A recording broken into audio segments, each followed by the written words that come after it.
Hello, you wonderful people, and welcome to another episode of Untitled Reviews. This being a show where I talk about TV shows that are dramas. For today's episode, I'm going to talk about The Bear, Season 4, Episode 4. Great episode. A lot of really interesting things went down in this episode, so let's break it down. I'm always a major fan of these episodes that focus on one character.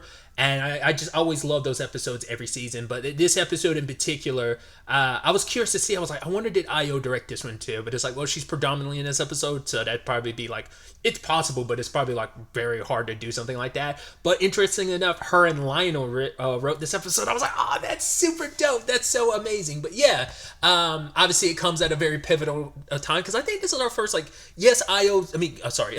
So Sid has been the central force of episodes in the past, but solely it being a Sid episode, this is the first one. And so I think it's so interesting, at the time where it's she's still debating, does she go with Adam or does she stay at the Bear?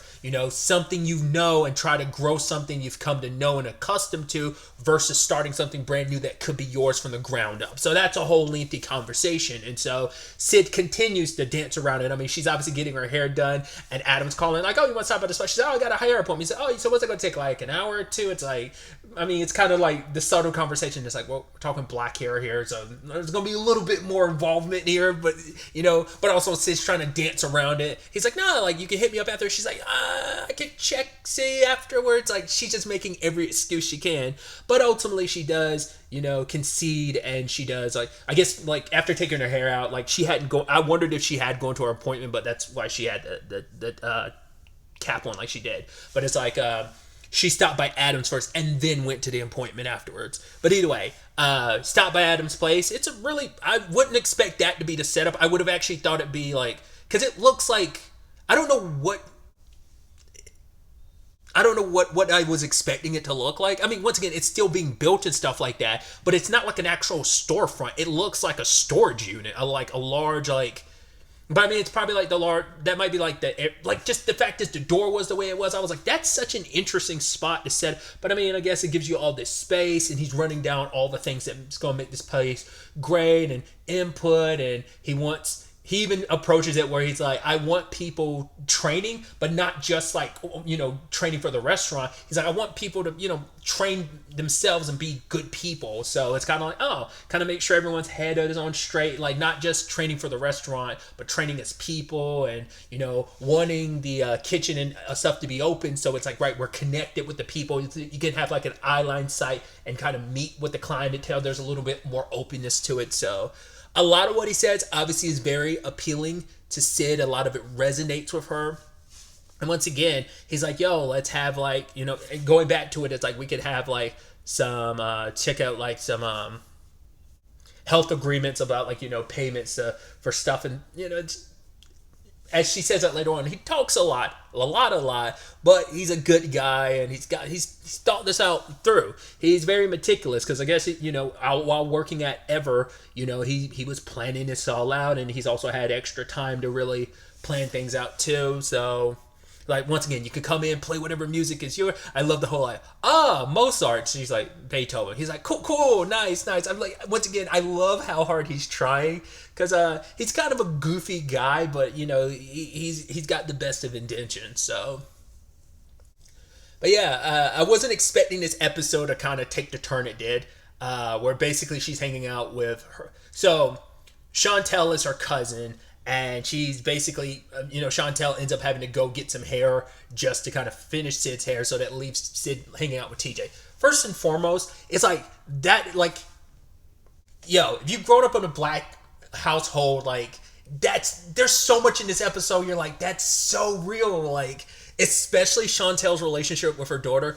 I'm oh, dude, I know that too, not from personal experience because I've always been the quiet kid, so I've never been in that situation. Well, I have, but never consistently. But I do have sisters, and that has kind of happened. And one of my sisters has 3 girls, so it's kind of yo, I'm dude, it's weird. It's always funny when you're oh yeah, I can relate to that. Not firsthand, but secondhand viewing. I've been in those situations with that I would be the Sid in this situation. Like, I've been in that situation so many times, especially when like she's like, "Hey, bring that hair down," and TJ's like, "There ain't no hair up here, damn." And then just Chantel just staring up, and you just Sid just slowly turning, looking to see like what Chantel was going to do, and she's like, "Oh, you lucky Sid was here, because if she wasn't, ooh," and just like trying to like stay calm but threatening her. I'm like, oh wow. Once again, it's a stereotype, but it's like, man, it's a stereotype where there's truth to it. You're like, ah, that's a black household for you. You're like, oh, it's like, yeah, that's too close to home. That's familiar territory for everyone.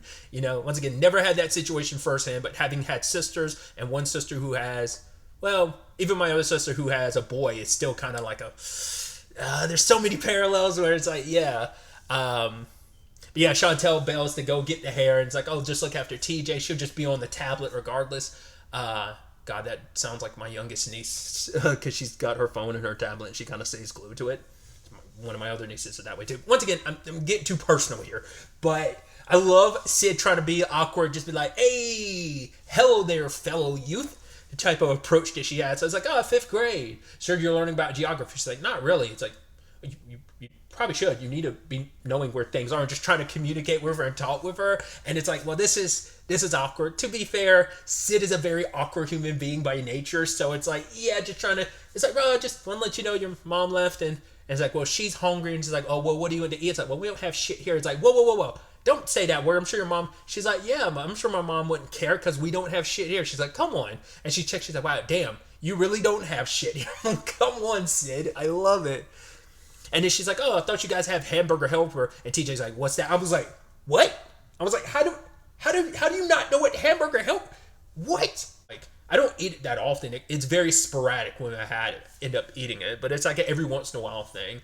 I probably had hamburger helper like maybe a month or two ago, something like that. It's in the rotation every once in the blue moon. It's not a very regular thing, but just kind of like, hey, something quick to kind of like, put together. So, but man. And then as they're on their way to the store to pick some food up, to pick up the stuff that they need, they get back to talking, and it turns out TJ she's being divided between like going to like the same school where all of her friends are going, and then like she's going to this charter school, which Sid's like, hey, going to a good school, that it could take you, you can make new friends, and just because you go to a new school doesn't mean you're gonna lose those friends. And it's like, sometimes it does mean that. I mean, especially at such a young age, but you're also like, man, like early on they were already setting the seeds and the parallels. And I think that's the interesting perspective. Like, it can seem crazy, but sometimes getting that out, I mean, the outside perspective is always necessary, but it's not the outside perspective I think Sid thought she was going to get. It's like, sometimes it can take you talking to a kid, just because for kids, they don't get so caught up in the complicated stuff. Like, yeah, they recognize stuff is complicated, but complicated stuff as a kid isn't as complicated as an adult, because even as adults, we have a tendency to overcomplicate things. And as kids, it's like, yeah, this is complicated, but not as complicated, from an adult's lens. But so sometimes you need that child vision of like, well, why don't you just do this? Well, what about, like, sometimes you get so caught up in the semantics of it all. Sometimes as a kid, things can just be simple. So we'll talk about that conversation more, like when into the episode. But yeah, like, but there, like I said, there's a neat parallel of like, right, she'd have to be leaving her friends at the Bear behind to go work with Adam. So yeah, but yeah, she talks about TJ's like, well, the only reason why she's getting invited to the sleepover is because she happened to talk about it while walking by, and it kind of felt bad about it. So that's the only reason why I'm getting invited. So. And you got to appreciate Sid wanting to help, TJ. And it's like, oh, well, let's kind of talk this out. Let's figure it out. Like, oh, do you want to go? And she's like, well, I kind of don't want to. But it's like, well, do you not want to go because of like the awkward situation about it? And she's like, it's complicated. So. But when it's initially said and done and they're back at the house and they're cooking, like the conversation comes up again of like, has she decided to go? And she's like, I'm still not sure. So Sid ends up talking to her and kind of breaking it down and drawing the parallel to her situation. And I love that rather than looking at it, she takes a more kid metaphor for it, being like, okay, there's this one house where it's so awesome, but it's, smells a little, got a little bit of a stank to it. But then later on, she's like, no, it's got like, it's nice. It doesn't smell bad, but it's like, it's got a very like energy wise, it's got a kind of musk to it. But then here's this other place that's neat and unlimited pizzas, which TJ's, from her perspective, is like, I'd go with the new place. I mean, there's tons of pizza and stuff. Like, pizza's great. She's like, yeah, but what about this place? It's like, well, and TJ's perspective is like, well, can't you bring your old friends with you? And it's like, no, it doesn't work like that. In fact, she's saying, like, if I do this, I'm going to lose all those friends. And I think that's also something, like, that's, I think, the biggest thing that's kind of kept Sid from pulling the trigger on even consider like going the route of the Adam thing. What kind of always pulls her back is she's scared because she doesn't want to betray. She feels like she's betraying everyone. But they had that episode last season about like legacy and basically you take what you learn at one restaurant and go to another one. Like, I think with everything, I've talked about this in maybe last episode or episode before last, I talked about Sid probably is like, everything's so chaotic right now. I want the restaurant to be on good footing, but everything's happening at once. The bear not being on good footing, but we're kind of stabilizing to some extent, but still things are chaotic and a hot mess. Adam is like new and shiny, but then it's also no guarantee that everything is going to work out. I mean, the place hasn't even been built yet. So are you willing to sacrifice something that's here and real versus kind of a pipe dream? But then the bear is literally on a 2-month time clock, and that's ticking down day by day, second by second, versus something that's brand new. Once again, that could be yours from the ground up. And even TJ brought it up where she was like, because, in Sid's mind, she's like, this I could fix it up. Like, I want to fix it up because obviously what the bear originally was, the beef, it meant a lot to her. It's like, it used to be a spot her and her dad go to, so she has emotional connection to that place, and she helped make the bear into what it is. She even says it like, yo, Carmi's my friend. I like, it's an honor to play, in the metaphor of play games with him. But then she also talks about like, the complicated thing about the other people he circles around him and plays games with, like his friends and the inappropriate situations. I think that was more so about the Claire of it all, but still, that bleeding of like your personal life bleeding over into the restaurant life in a way like unlike other people's situations. So I took that as her takeaway from that, but it's still the thing of, she really, if she could, she wants to have both. And I think, from a kid's perspective, it's like, well, can't you do both? It's like, well, sadly, you can't. It's like you have to make a choice. And I love that every time TJ's like, well, go with the pizza. It's no, it's not that simple. Once again, it's just, you're talking to a child and you're once again, like, it is complicated. There is nuance to it. It is layered. But to a kid, it's just like, no, it's like, well, do this. Like, what? Like, why don't you make a choice? It's so simple because, like, she's asking TJ to make a choice, but it's like, here she is herself unable to make a decision when the time comes. And it's just, you understand where Sid is coming from in both regards. Because my takeaway from it, too, would be she hasn't even broached the conversation with Carmi or anyone at the Bear.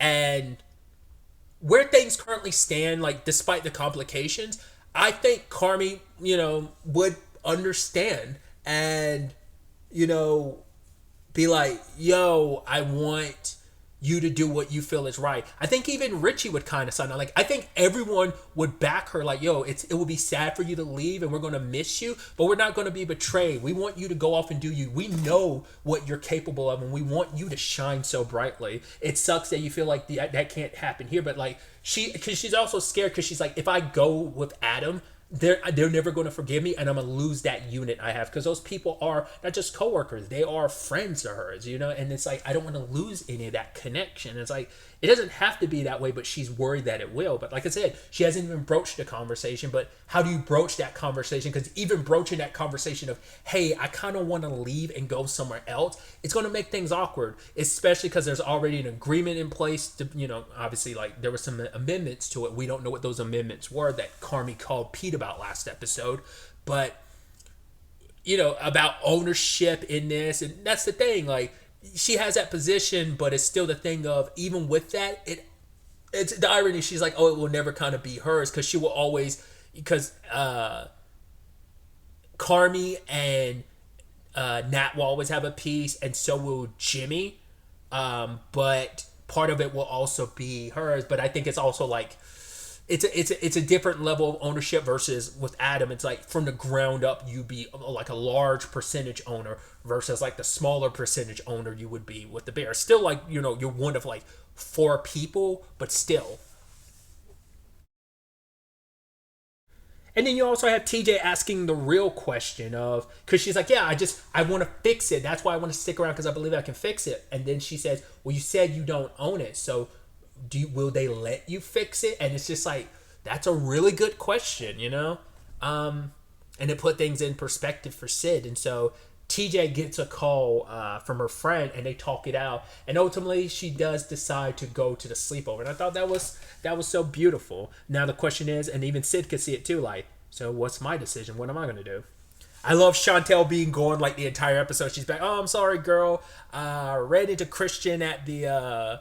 I thought he was at a strip club, whatever. Turns out he was working on another part-time job so he could take me on, kind of vacation to Costa Rica. I was like, oh, that's sweet. And I love that. It's like, she's like, wait, so you went shopping? She said, yeah, of course for you, girl. She's like, bitch, what do you do? What am I going to do? What would you get me from Adidas or whatever? She's like, don't worry about that. I was like, I love that.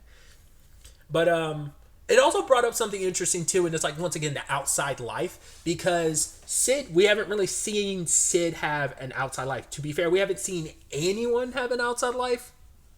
I mean, the closest we got was Tina back in season 2 when she was training. She went out to that karaoke and she was singing karaoke with her, like, the other people training at that culinary school.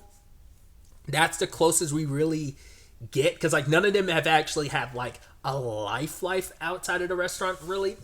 Sure, but we haven't really gotten to witness it because everything's being poured into the restaurant. Kind of doesn't leave time for it. I mean, it's so time consuming, and because of that, Sid hasn't even been around Chantel much, because Chantel's like, oh, you want to hang out, you want to get Mary involved, we want to see her get drunk, and like, oh, you want to like really hang out. It's like, yeah, but it's like, oh, when's the next time you're going to contact me? 6 months from now? It's like, yeah, you kind of get swallowed up in this whole thing. So she's like, great.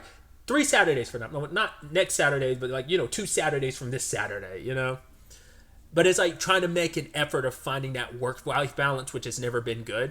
I also really appreciate that Chantel, that was initially earlier in the episode, Sid was like, talking about, yeah, sorry I haven't been around a lot. It's like, yeah, you missed this and that. And TJ's like, yeah, I understand. Mom said like your credit's messed up, and then Sid's like, what else did your mom say about my credit? It's like, to be fair, your credit was rocked before you went to the beef. Once again, that's why she had to move back in with her dad and everything. But still, I love that. It's like, yeah, I mean, family. I mean, that's also family for you. Family's going to talk about like, oh, did you hear what happened to Sid? Oh yeah, her credit got fucked. It's like that whole, working out of the garage blew up in her face, family's going to gossip like that. I mean, especially because it seems like her and Chantel have a decent enough relationship. It's interesting, too, because when Chantel finished her hair, what did she say? Like, oh, you should try something new. So it's like she just gets what she's normally gotten. But I'm like, oh, which, I mean, the consistency, I understand that. I've always been the same way, gotten the same haircut ever since I was a kid. I should change things up. Who cares? I'm balding right now, so it's kind of a moot point. That's why I kind of don't give a shit anymore. But I think it's interesting that there's layers to that too, of like the consistency of normal of what has been your daily routine versus like venturing out for something new. So that was interesting, and obviously just the little sweet moment between Chantel and TJ, and just the whole like, oh, come downstairs, be polite. Oh, you didn't ask me my permission to go. And it's like, oh, like, don't roll your eyes or I'm gonna cook. Like, once again, it's like, yo, that's too real, those conversations. I'm like, once again, it just adds the sweetness to it. It's like, yeah, we butt heads sometimes, but it's still like that sweet mom-daughter relationship. I'm like, oh, that's sweet. Once again, it's so close to home. Like, my sisters bump heads with their kids all the time, but it's like, they love each other no matter how complicated their relationships can be, especially because, like, I mean, my nieces and nephew are like all like, most of my youngest niece is like a preteen, and the others are like teenagers. So it's not the exact same thing, but it's still understandable because it wasn't that many years ago that they were in a very similar situation as Chantel and TJ in that regard. But yeah,